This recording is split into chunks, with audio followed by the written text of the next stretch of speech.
Hey, everybody, and welcome back to For the Booze. For the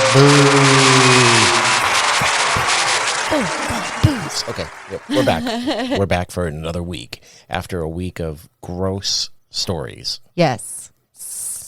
Gross. I listened to it today and I was like, man, those are pretty gnarly. Ugh. Some of the stuff that went down in that episode were pretty bad. Yeah, that was a rough one. Man. That really was. Yeah, I didn't like it. We're just like, ugh. But today, we are moving on to something a little different.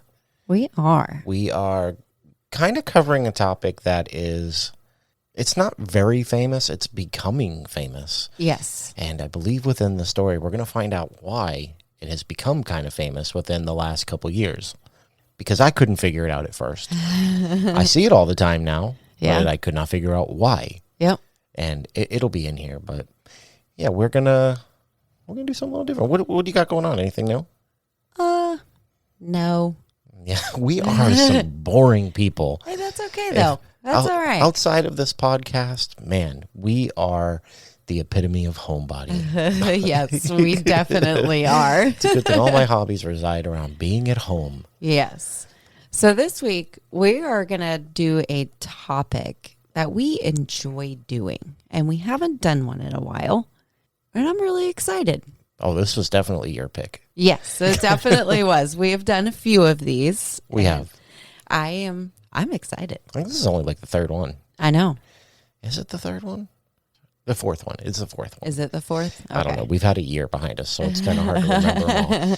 But we are going to head on up to Cambria County, Pennsylvania, to a town called Cresson to visit Cresson Sanitorium-Prison. Yes. Now, if you are a follower of any kind of like paranormal YouTubes and stuff like that, this is kind of where I feel like it came to prominence. And if I had to put my money on it, I would actually say Paranormal Quest kind of brought this, kind of made this I don't think it was ever popular before. They made it popular. That's my opinion, because they've been there quite a few times. They have, and I think we're watching the most recent episode we've watched on this place, and they're walking up, and I'm like, yeah, we've seen this. I know this building. Yeah, we've seen this We've before. been here before. Yeah. Yeah. Well, not really. But we've seen it. Not for reals. But it's a place that I had honestly never heard about until like 2 years ago. Yeah. And I just didn't understand why. It's if you look it up, it's labeled a medium security prison. Mm-hmm. But apparently there's been some history behind it, because I actually didn't know that this place was a sanatorium before it was a prison. I didn't either. Maybe I just didn't pay attention. Yeah, probably not. The little things before the videos that we've seen. But I know. I found it very interesting. Me too. And it caught me off guard, because when I started looking up like information on this place, it kept telling me Cresson Sanatorium, and I'm like, no, I need the prison. The prison. So for like a good hour, I kept passing over websites. I'm like, this isn't right. And then I found the link between them. But it's very interesting. This place has been like 3 or 4 different things throughout time. Mm-hmm. And it's got a very interesting story. So, and I might have some clips to play at the end today. Yay. But you know what I don't have? Listener stories. This is for the year of the listener story. This is starting off kind of rough. And not for the boo. It's just a boo. Boo. So what do you think? You think we should just get into this one? I think we should. Let's do it. All right. Cresson is a borough in Cambria County, Pennsylvania, in the United States. It is 80 miles east of Pittsburgh, and it's above 2,000 feet in elevation. Lumber, coal, and coke yards were industries that had supported the population, which numbered 1,470 in 1910. The borough is part of the Johnstown Metropolitan Statistical Area, although state and local sources have it listed as part of the Altoona area due to being much closer to that than the city. Population of Cresson at the 2010 census was 1,711. The location was named in 1854 as a memorial to philanthropist Elliot Cresson. Railroads, beginning with the Allegheny Portage Railroad, fueled the growth of the area. Many famous Pittsburgh businessmen, including Charles M. Schwab, Andrew Carnegie, and Henry Clay Frick, maintained summer residences in the area. The borough was later incorporated in 1906, along with the neighboring Sankertown. One of the first buildings in the area, which would become Cresson, was the Mountain House Hotel. The Queen Anne-style structure was opened by the Pennsylvania Railroad in 1881, sold to Cresson Springs Company, and then demolished in 1916. It was hoped to attract visitors from Pittsburgh and Johnstown looking for clean air and, quote, therapeutic mineral springs. Although itself unsuccessful, it led to the development of several other hotels, companies, and the town itself. The area is currently known as the, quote, Mountain House grounds to local residents and is in the midst of development. Several of the original cottages still stand, including those of Andrew Carnegie and Benjamin Jones. The Cresson Sanatorium, called, quote, the San, by those who worked and spent time as patients there, was a sanatorium for tuberculosis patients located in the mountains outside Cresson, Pennsylvania, in Cambria County, a Pennsylvania county famous for its association with the 1889 Johnstown flood. The sanatorium was located on lands donated by Andrew Carnegie in 1910. It was opened in 1913 as a hospital and long-term residential care facility to treat individuals and families who had tuberculosis. Treatment at the San could take anywhere from several months to years, and a graveyard at the site preserves those who passed away there from the deadly disease. The location was considered as ideal due to the abundance of fresh air and the treatments used to combat the disease. The present administration building was built in the European style with gargoyles on the tower and the crests of Scottish clans cut into the sandstone as a reminder of Mr. Carnegie's heritage. The sanatorium remained a treatment facility for those with tuberculosis and other health conditions until 1956, when it was incorporated into Lawrence F. Flick State Hospital as a center for patients with mental illnesses. Now, Dr. Flick was the son of German immigrants who settled in Cambria County. He was educated at St. Vincent's College at Latrobe, Pennsylvania, and at Jefferson Medical College in Philadelphia, graduating in 1879. After his own bout with TB, he adopted the eradication of TB as his life's work. His studies concluded that the disease was not hereditary but contagious. He founded the Pennsylvania Tuberculosis Society, the first state organization in the country devoted to the elimination of tuberculosis. He championed case registration and education about the contagious nature of the disease. Dr. Flick was a tireless physician who practiced until the final year of his life. He was a scholar, organizer, author, and historian. The legacy of his crusade to eliminate tuberculosis is the improvement of the care of tuberculosis patients and the dramatic reduction in cases and deaths due to the disease. Cresson Sanatorium's use as a care center for those with tuberculosis stands as a testament to a particular time in American history when Americans' concerns over the spread of tuberculosis caused the creation of sanatoriums across the country, including Whitehaven and Mont Alto, Pennsylvania. In the novel, quote, Out of This Furnace, written in 1940 by author Thomas Bell, Dr. Kralik diagnoses the character Mary Dobrjak with tuberculosis and describes her stay at Cresson Sanatorium to rest and recover. Mary, a Slavic immigrant in the novel, experienced the loss of her husband, Mike, in a tragic steel mill accident in Braddock, Pennsylvania. Succumbing to the hard work of running a boarding house alongside caring for a family and struggling with grief, Mary develops tuberculosis. Dr. Kralik suggests Mary go to Cresson Sanatorium, located in the fresh mountain air of Cresson, Pennsylvania, to recover from her illness. Mary is able to take 3 of her 4 children with her to the sanatorium, where they go on to live together. After an attempt at recovery, Mary, who lived her life in the steel mill town of Braddock as a hard-working immigrant's daughter and steelworker's wife, dies of tuberculosis while staying at the same.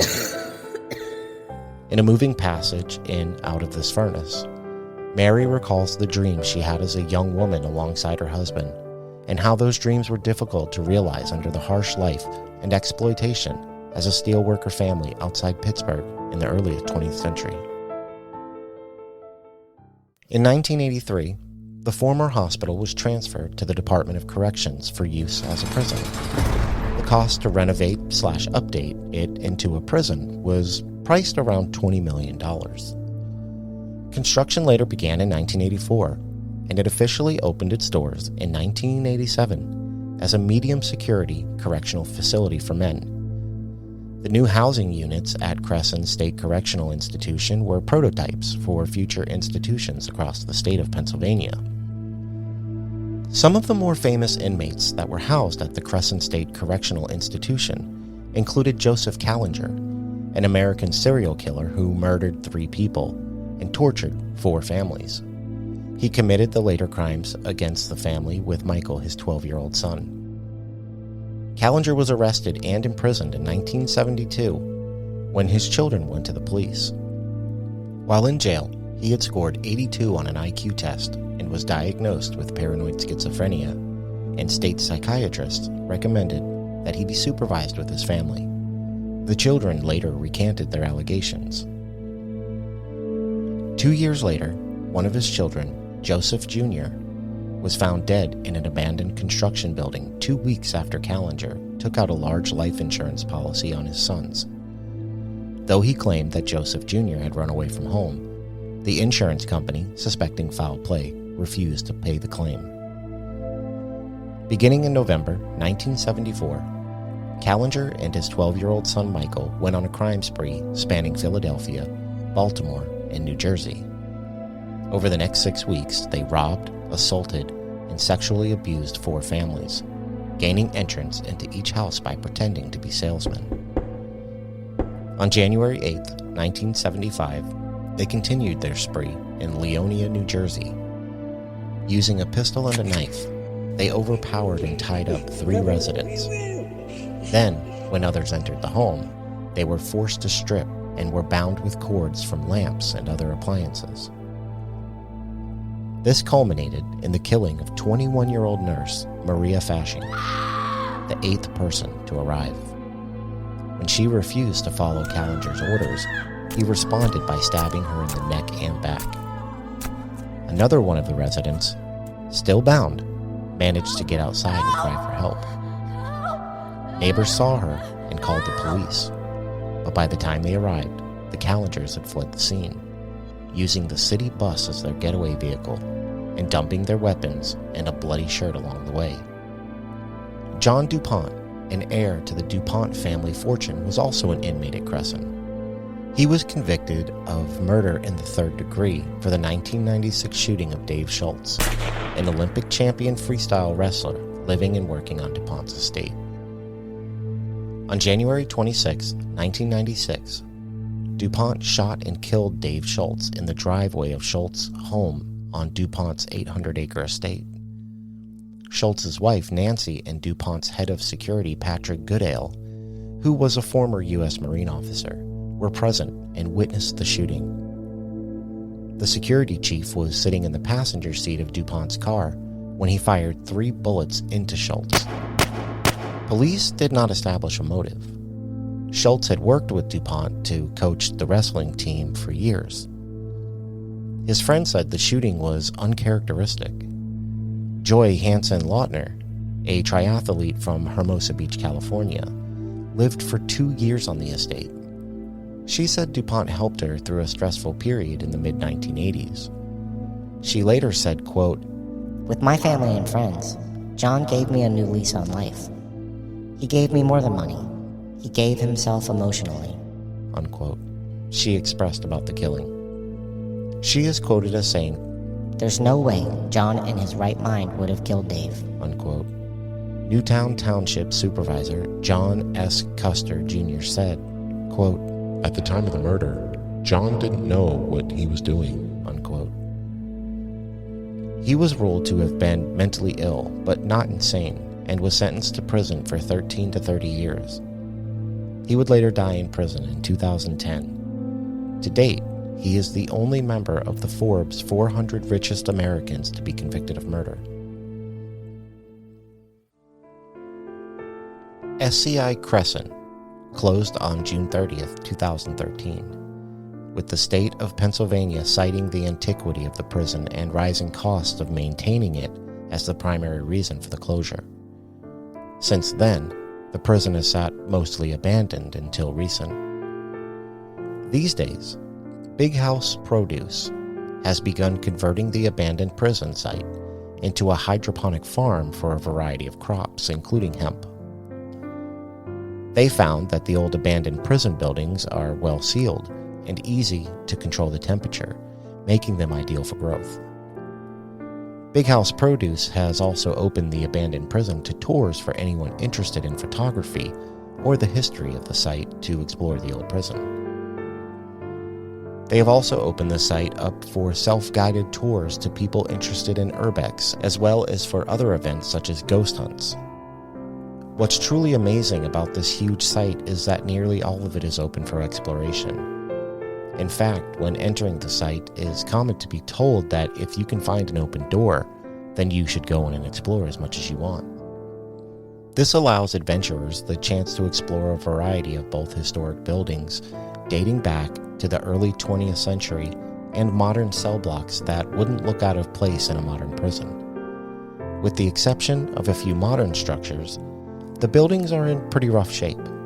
They're filled with mold, peeling paint, and animal droppings, just to name a few of the hazards. And this is where the story ends. Many people hearing the term medium security prison would automatically assume that the prison was lighter than others. But that couldn't be farther from the truth, as it held some of America's worst criminals, rapists, murderers, and much more. Having started its life as a tuberculosis hospital, then later transforming into a hospital for the mentally ill, then seeing it as a home for some of America's worst, there's no telling how many deaths really occurred within the walls of this massive structure. But one thing is for sure, if you decide to go there and explore for yourself, just remember, the jail may be closed now, but many of those people who walked through the doors have never actually left. Dang, that was good. I like that. That was a lot of different history, but I think adding in the sanatorium part of it, as well as on top of being a prison and a mental health home and all the other things that it was, adds so many different layers. Well, that's what I was saying. Like, we always knew this place just as Cresson Prison. Right. I never knew that it was a sanatorium, that it was a general hospital. It was a hospital for the mentally ill. I didn't know all that. Yeah, it's a lot. So looking up stuff kind of did get a little hard sometimes, because I always assumed I was looking for one thing and I was getting multiple other things in the process. Right. And you think, like, only thinking that it was a prison, you come across it and you're like, no. Yeah. Yeah. And, we've covered sanatoriums on the show. Mm-hmm. We've covered prisons on the show. We've covered hospitals on the show. But never once have we covered something that's been all of those at the same time. Absolutely. And there's a lot of, like, claims that happen here that you're going to talk about. But what I was talking about earlier is, while this place is gaining some notoriety in pop culture, it's hard to find any personal stories outside of some YouTube videos. It's hard to find out the origin of many of these stories. There's just not enough on it yet. Mm-hmm. Because it's new, because it was in, I think it was like 2020, I think. Or maybe even not even, maybe it was just last year. But they just started letting people come into this place. That's crazy. Because when the produce company took over, they decided to let people come in and explore. Like, we could go there right now, and we could pay for a 4-hour unguided tour, and they also will give you ghost hunting equipment. You don't even have to bring your own stuff. I think it's really cool too how they cater to, they don't just go off the paranormal. They're like, hey, urbex people, hey, like anybody, History buffs, ghost hunters, anybody. That's super Prison cool. enthusiasts. I don't know. I'm sure there are some. Yeah. But anybody, like literally anybody. And it's like they'll be, in one breath. It's like, come investigate the paranormal. But hey, come be a photographer too. Yeah, it's super neat. I think It's that's different. really cool. It's definitely different. And I like it. It's a better approach than most places, because I don't think we've covered too many places that have unguided tours that will just let you go wherever you want. Yeah. It's usually blocked off places, or you have to have a tour guide, or we come across a lot of that. Yeah, we do. And it's just crazy, because I would have heard medium security prison and thought, I'm not covering this. Yeah. Because when I hear medium security, I think traffic tickets. I didn't realize that there were serial killers and murderers, and apparently there was a lot of really bad people who were in here. And it really didn't, it wasn't, I mean, it was open a long time, but in the grand scheme of things, you think of like Eastern State Penitentiary.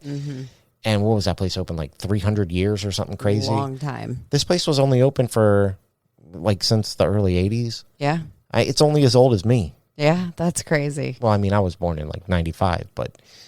You liar. It's actually, I'm only like 3 years older than this place. And that's not that long. So very strange. And I don't know. I just didn't know much about it. And I can't stop saying that, because most of these places I've heard of, I can find lots of information on, with the exception of a few. But this one's definitely different in that aspect. There's just not a whole lot about it. And it's, I think it's like a new thing that's coming to life now. I don't know. I enjoyed that. I enjoy all the different aspects of it. And I'm excited to hear more. Well, we're about to hear some more of the spooky ookie. Ookie dookie. All right. You ready to get to your part? Ready. Not yet. We'll be right back after some ads.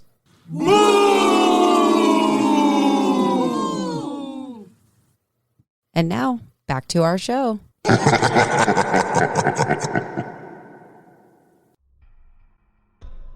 Cresson Sanitorium-Prison could very well be one of the most haunted places on Earth. Its short 97-year history was filled with an abundance of tragedy. It was the first opened in 1916 as a tuberculosis sanatorium to treat people who were battling the deadly disease in human history. Many lost the fight against consumption as the hospital searched for the cure, and many believe the lost souls of patients still wander the halls of many buildings still left there. During the 50 years of operation, the sanatorium treated more than 38,000 patients. Death was bound to happen when treating tuberculosis.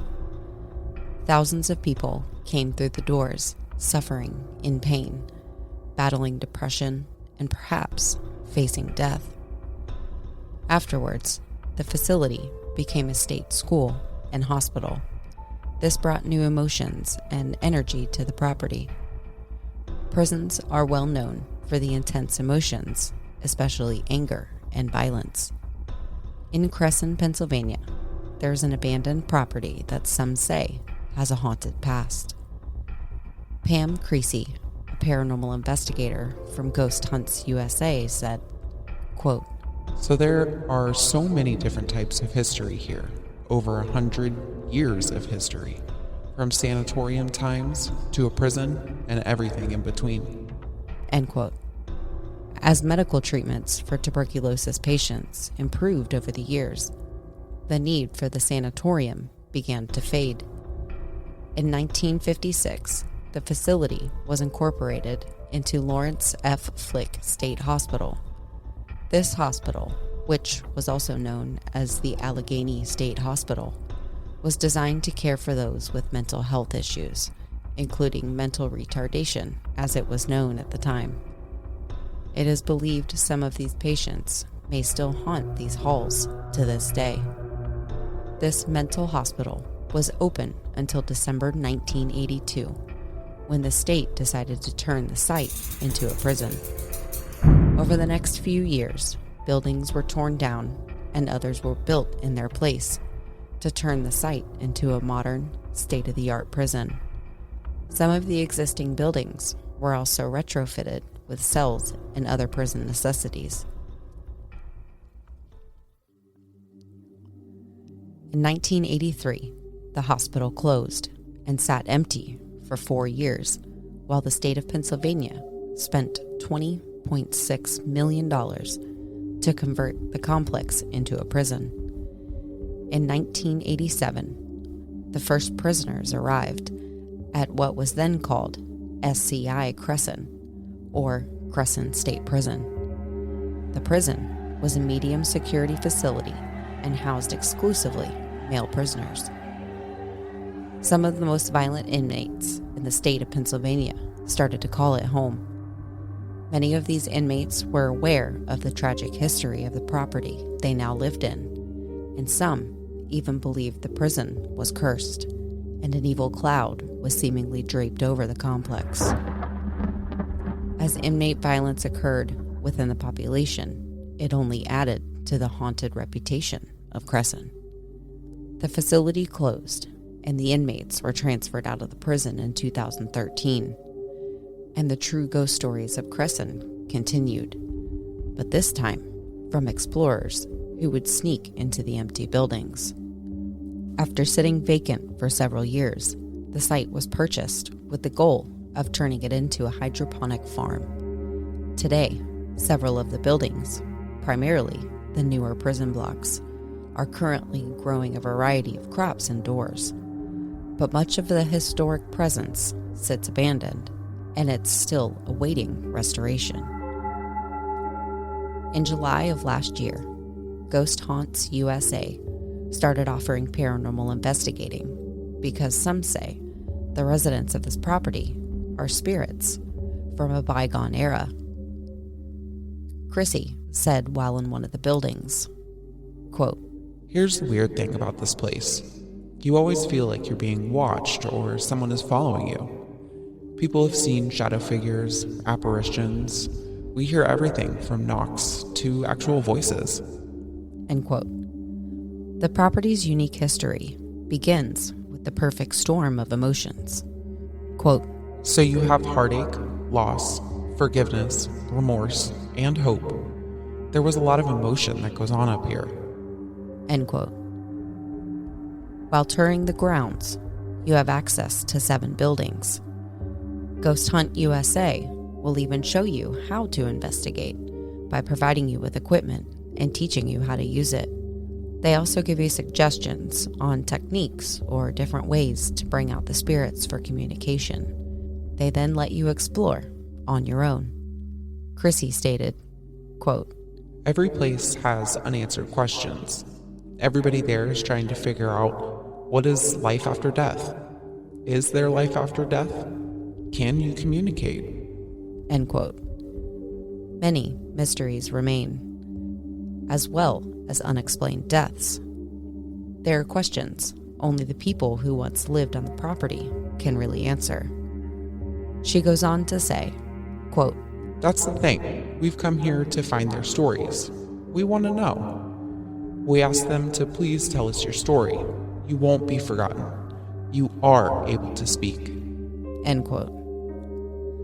Every building has a life of its own, a story hidden in the walls. What's amazing about this huge site is that nearly every square inch of it is open for exploration. Many abandoned prisons, sanatoriums, and houses are no longer abandoned. Instead, they cater to paranormal investigations at night, with some of them even providing ghost hunting equipment to paying customers. Accompanying this growing hobby is the continued dominance of paranormal-centered reality television, and one of the leaders in this market is Destination Fear. On the reality series, paranormal explorers Dakota Layden, Chelsea Layden, Tanner Wiseman, and Alex Schroeder head across the United States looking for places that will keep them scared during an overnight stay. They are less about capturing definitive evidence, like other paranormal shows on TV, and more about testing the limits of their own tolerance for fear. The new season began over Thanksgiving weekend, starting with an exploration of the Cresson Sanitorium-Prison in rural Pennsylvania, and the group had such a spirited time that they returned to the exact location for a second episode. The Cresson Sanitorium-Prison is a particularly interesting location. Travel Channel bills this complex of buildings as a trifecta of terror, with a ghostly voice that mimics child spirits and also a prison cell that once housed a serial killer. Quote, For the first time ever, we spent 2 full nights at this haunted location, Dakota said. Quote, Prisons and sanatoriums, those have always scared us the most. But this is a location that was both. This was both a prison and a sanatorium. It housed the sick, it housed some of the worst killers in the country, and it had a tunnel system connecting all the buildings. It was really the trifecta. It had everything you want in a terrifying haunt, and it really hasn't been explored much. So for us to go there was such a bucket list deal for us. End quote. Chelsea said the chance to explore the property over the course of 2 nights was unique for them. They normally stay for 1 terrifying night, not 2. Quote, There's also a very new component to going back-to-back nights at one location, Chelsea said. It's something we've never done before, and psychologically, it was challenging for us. At the end of any overnight in the morning, when you get up and you realize it's time to go, you kind of check that one off your list. There's really no looking back. You've made it, you did it, and you're on to the next location. So this location, psychologically, was challenging because we found out after we thought we checked this one off that we were going right back to the same location again. End quote. But what happened inside Cresson? As the first episode begins, Dakota explains to the group that they will all be blindfolded and led into separate buildings alone to read the packet for the night's investigation.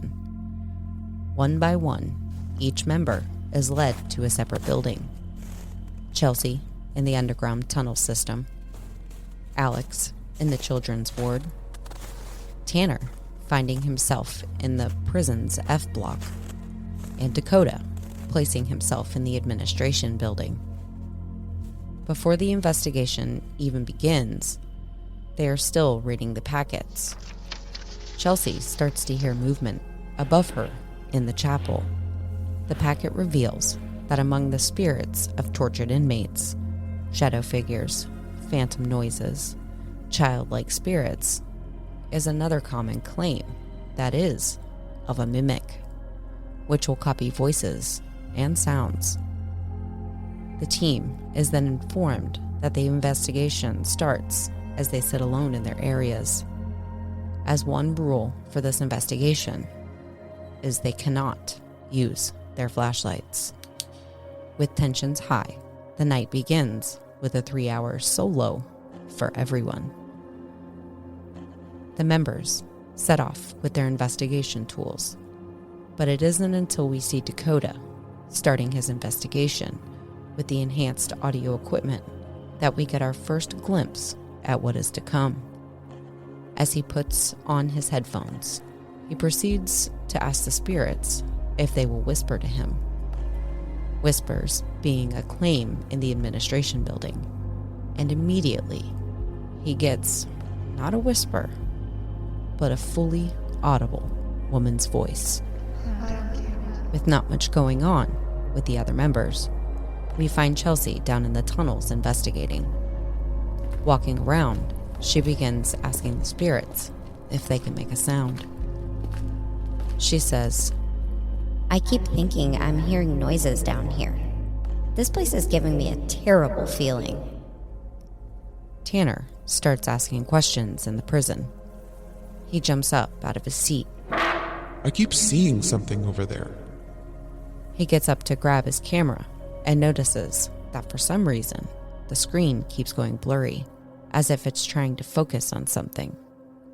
Then, all of a sudden, the camera goes completely dark.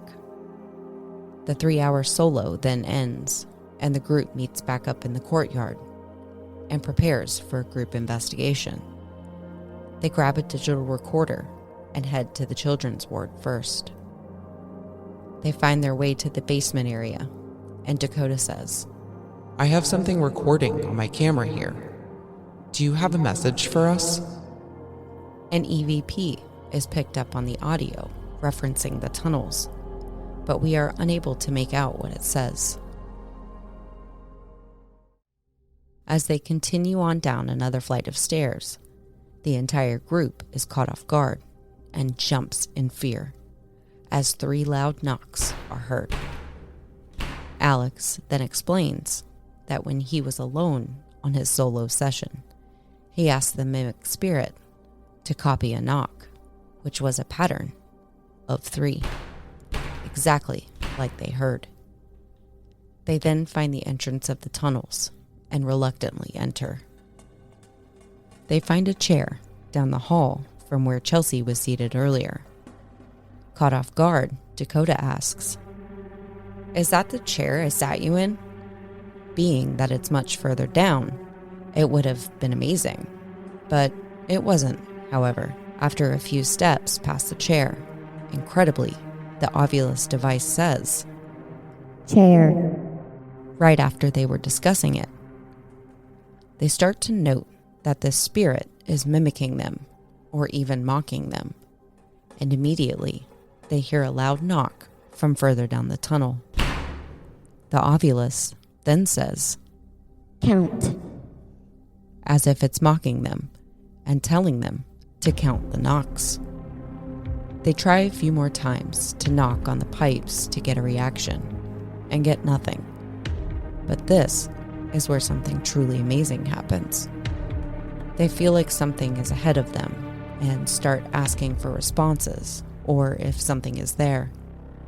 Then, all of a sudden, the music box, used to detect spirits, is heard in the distance. Only they aren't using a music box at this time. The music box wasn't even with them. It was in the control room, on the other side of the property. Leaving the tunnels, they make their way back to the control room, and just as they said, the music box was in there, still packed away the whole time. The team, not having much time left, decides to head to the administration building to finish out the night. Upon entering the building, unbeknownst to the team, at the time, a very creepy EVP is captured on the camera audio saying, Welcome to the... and then the 2 other words that unfortunately can't be made out. They decide to sit in the hall and run an EVP session, not getting any responses. As the sun comes up, the investigation comes to an end, and the team decides to pack it up and get ready for the next investigation. But there's a catch. They are headed back to Cresson for another night. This is where our story ends, but it doesn't have to for you. We would hope that you would go and watch the second part of this investigation from Destination Fear if you haven't already. We will give you one spoiler if you haven't seen it yet, and that is that you may not have heard the last of the mimic spirit that dwells inside this property. We'd also like to suggest that there have been other great investigation teams to have gone here, like Ghost Hunters, Paranormal Quest, and a few others from YouTube, as well as one of our favorites, Paranormal Nightmare TV. Like we always say, it's really up to you, the listener, to decide what you think of these locations. but sometimes the evidence is hard to argue with. Dark entities, shadow figures, disembodied voices, orbs, and so much more has all been documented here. While it isn't one of the most famous haunted locations, being that it kind of has come about more recently, it seems to be becoming a hotspot for investigation teams around the country. Now that they are open to paranormal investigations, you can go find out for yourself. If you're brave enough, of course. Do you believe? Is Joseph Kallinger still hunting prey at Cresson? Are the tuberculosis patients still wandering the halls? And what or who is that mimic spirit? These are questions that can only be answered in time. But what we can say is that not all who have died here seem to be ready to leave Cresson anytime soon. I was just going to stare at you. That was a good story.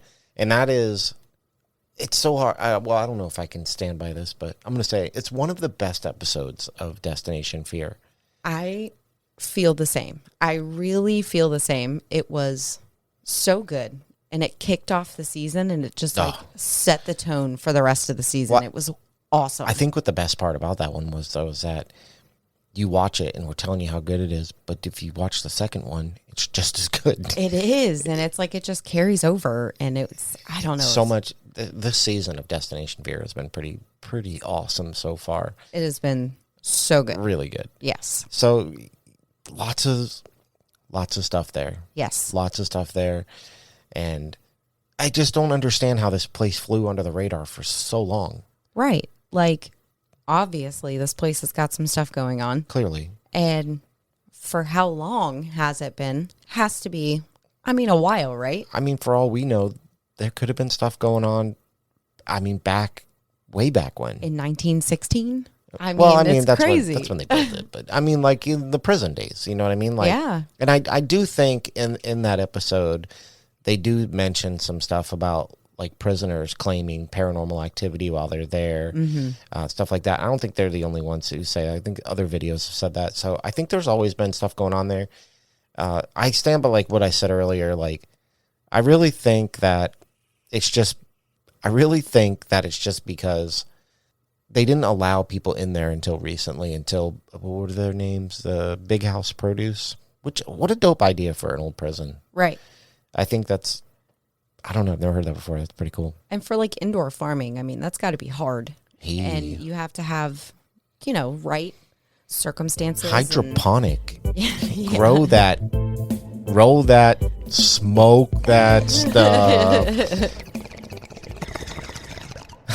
Put some reggae music in there. But like, it's really cool because, in order to do that and put the right environment for whatever plants it be that they're growing. Weed plants. They said that a lot of the cell rooms were pretty sealed off, and it like gave a really good environment for that, which I think is super cool. It is. So lots of cool stuff. And I did say at the beginning of this, I was actually able to find some clips of some of this stuff that they're claiming to happen. So I think we should listen to it. I think it's fun. And I think it'd be cool that now a lot of you probably have actually already watched this.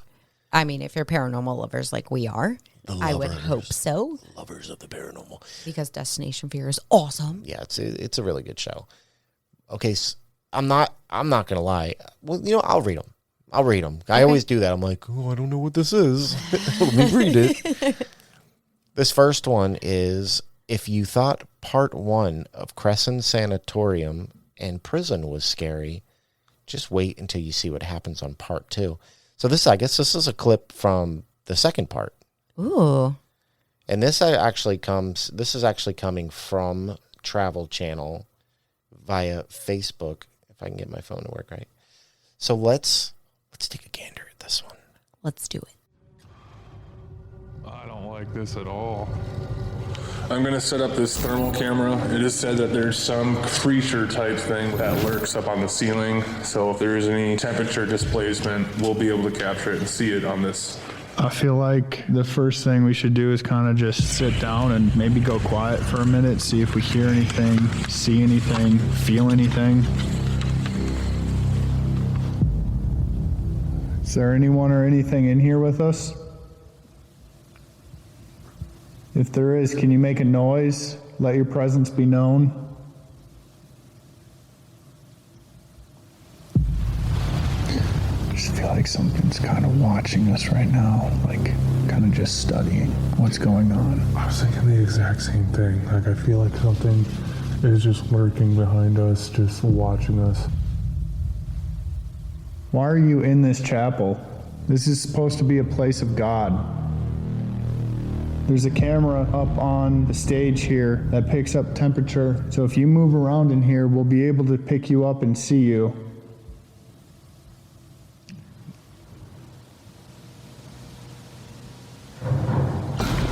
What was that?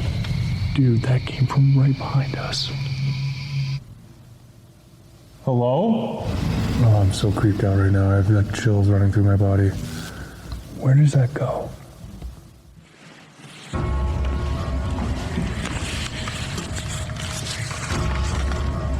Is there someone back here? We know someone was here. Can you do that again? Is it like one of these doors? No, definitely not. Is it one of these? That sounds exactly like what we just heard. What was that? I'm starting to feel gross. I just need fresh air. The main report here is people seeing large shadow figures blocking out the light. So I did bring a new piece of equipment, the laser grid. It's a laser that projects a grid of lights. So maybe we see if we can get something to cross in front of it. We've been told that people have seen you in here running around, blocking out the light. Can you step in front of one of those red lights?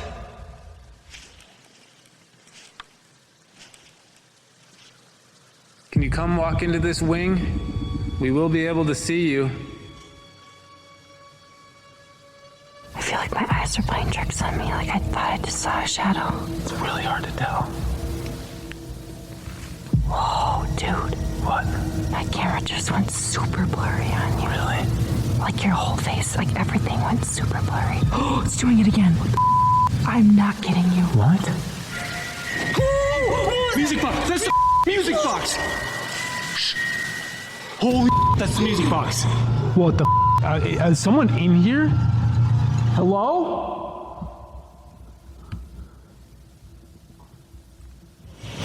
I'm not kidding you. What? Music box! That's the music box! How is that possible, Chelsea? I have no idea. Twice now. We heard it in the tunnel yesterday, now we heard it in E-Block. That only means one thing. Whatever the mimicking spirit is, whatever that thing is, it's in here right now. Hello? So that's from the second part of the show. Oh, gosh, I love that show. And it's so evidently clear that it is definitely the music box that they use. That is the music from that music box. Yes. It's crazy. And it's so crazy because they don't even have it with them. No. It's like, well, I can't remember in the second one, honestly. In the second one, they did. But they heard. Well, this is from the second part. Yeah, they heard. But the story that I told was from the first episode. And they were down in the tunnels and didn't even have that. But that music that was playing just now from the second episode was heard down in the tunnels. And they didn't even have that equipment with them. Yes. So insane. So we're going to listen to two more. It's going to be a longer episode, I think. But this one says, this is something mimics Alex's knocking. So this is from from your story earlier. So all right, let me read it for you. I got to get used to that. The investigation is guaranteed to give you chills. Join the Destination Fear crew as they explore the terrifying Cresson Sanitorium. All right, so it's just an explanation. This one's a little longer. This one's about 4.5 minutes, but yeah, whatever. I'm in for it. Let's do it. Let's check this one out. Hello? I have something recording on my camera here. Something right here that will be able to hear your voice. Do you have a message for us?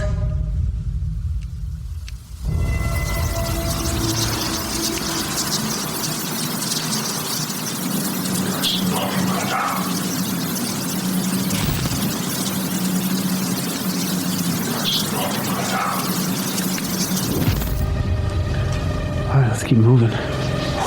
Honestly, so terrified down here.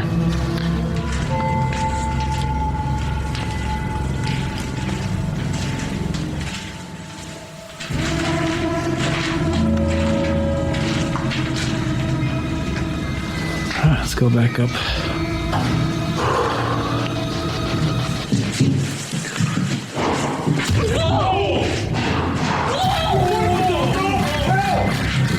Oh my god! It was like 3 loud knocks. Yeah, knocks. Like really loud knocks. Yeah, exactly like that.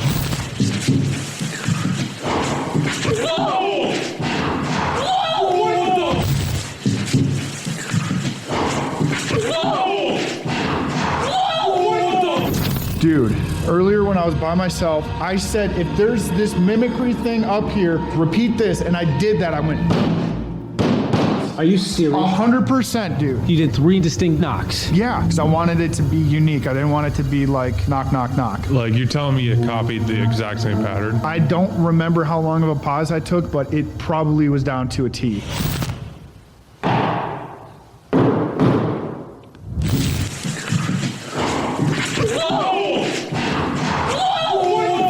This might be jumping to conclusions, but the mimicry spirit is said to want to lure people to it, right? Yeah. We heard it right here in what's down this hallway. The tunnel. It's like the only part we haven't gone to in this whole entire complex is the tunnel. Maybe we explore the tunnels now. I mean, it's pretty much leading us here. I hate the tunnels. So boom. And that Yes. leads right to that point And where the music box goes off. Music box. Yeah, goes right off. when they went into the tunnels, right after that. But like, I like how Alex did the distinct knock, so it wasn't just like Yep. boom, boom, boom. Very smart. Yeah. Very smart. And those are all these clips that I'm playing are from Travel the Channel on Facebook. So definitely, whatever, I don't know, go follow them on Facebook and watch their stuff. I mean, without them, we wouldn't have any of this. So definitely check them out. But yeah, that it stopped right as it was about to happen. But man, it's the same exact music box Yep. that they have. But in that one, it's the first episode. They don't have it. It's gone. It's like on the other side of the property. Yeah, it's still packed away in their bags. It's literally the music box is packed away in its box Yeah. Oh, yeah. in another building. It's insane. But I'm going to play one more clip, and this is also from Travel Channel. And this is a moment of levity between the Ghost Brothers and the team from TAPS in a very heavy place, the Cresson Sanatorium in rural Pennsylvania. Ooh, get a different take. Yes, this one's a little older. I think this was like in 2022. Mm-hmm. But yeah, I mean, why not? So let's check out what they have to say. All right. Long these tunnels are? Wow, they go the whole property. Dustin, Sherry, and Dalen last night heard a voice saying hello. Can we hear your voice again? I know you heard that. I mean, it's profound. Yeah. Is there anyone in here? We're looking for serial killer Joseph Kallinger. Did you kidnap and torture innocent families? Are you the dark presence felt here? Oh, Jay. I just heard a voice. You hear it? Oh.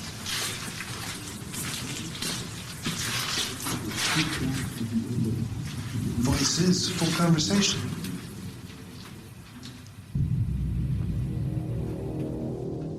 It sounded like it was back here. That way for sure.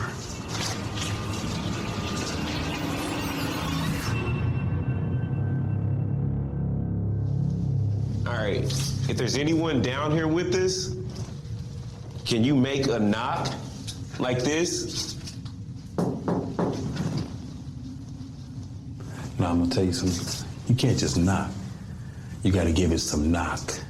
You gotta bang? Give him a little beat. All right, oh, you gotta give him, okay. You gotta give him some knock. Can you make a noise like this?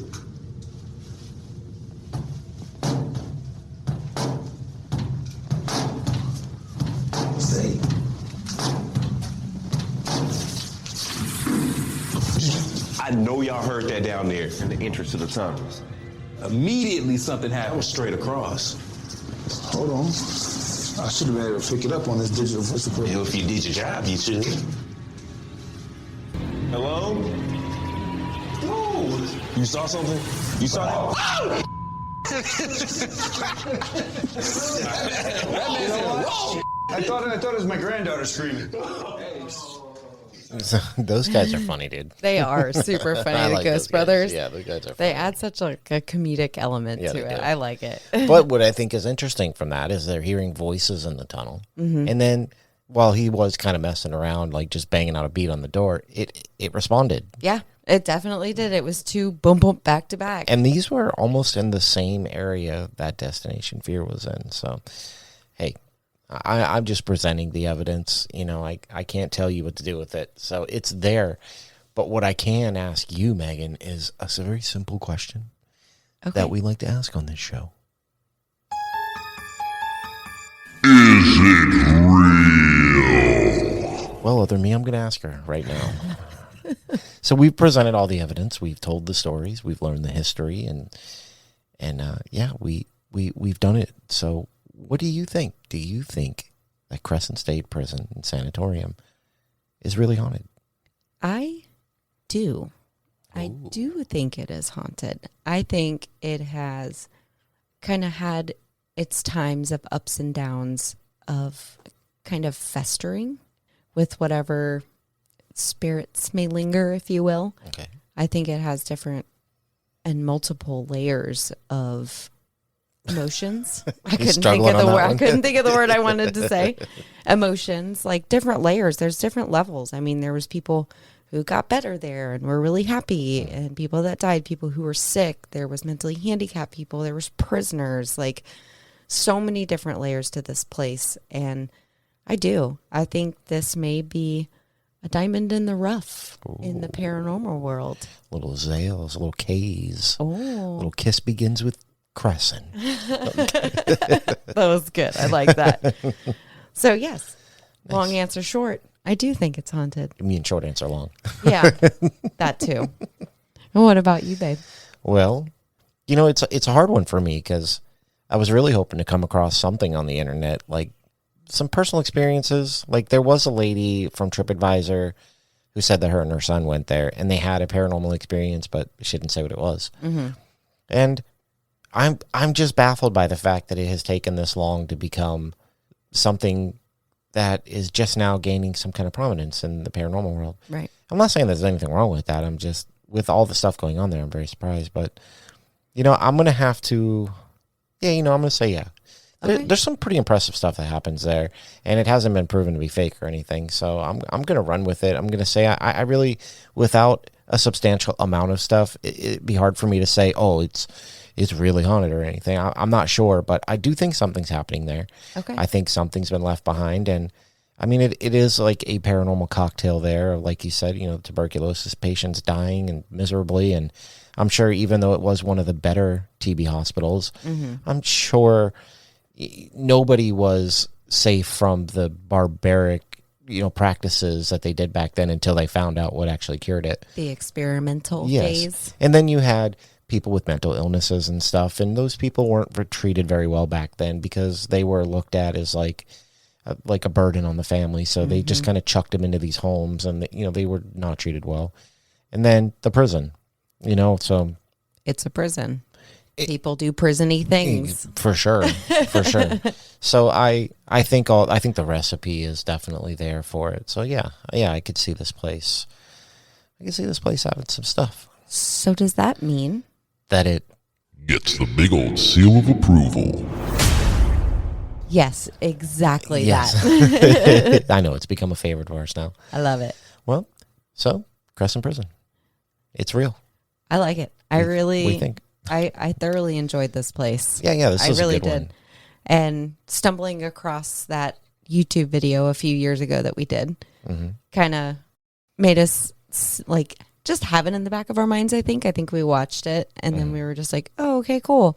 And then we started seeing it pop up other places along the way. And we were like, Oh, dang. Well, I think Okay. it's the first time we saw it, we were like, oh, what's this place? All right, that's pretty interesting. And then we didn't think much about it. And then it just started coming up again and again. We were like, whoa. Yeah. Okay. Oh, yeah. That's pretty interesting. So. And then we had to do an episode. Sure, for sure. Especially after seeing like what happened when Destination Fear went there. Yeah, and absolutely. There's, like I said, there are like go watch the Paranormal Quest videos. Like this isn't the only stuff that happens there. There's other stuff, like good stuff that happens there. So yeah, they had quite a bit too. Yeah, and if I'm not mistaken, I believe, and I could be wrong. Maybe now I'm not so sure myself when I said Paranormal Nightmare TV.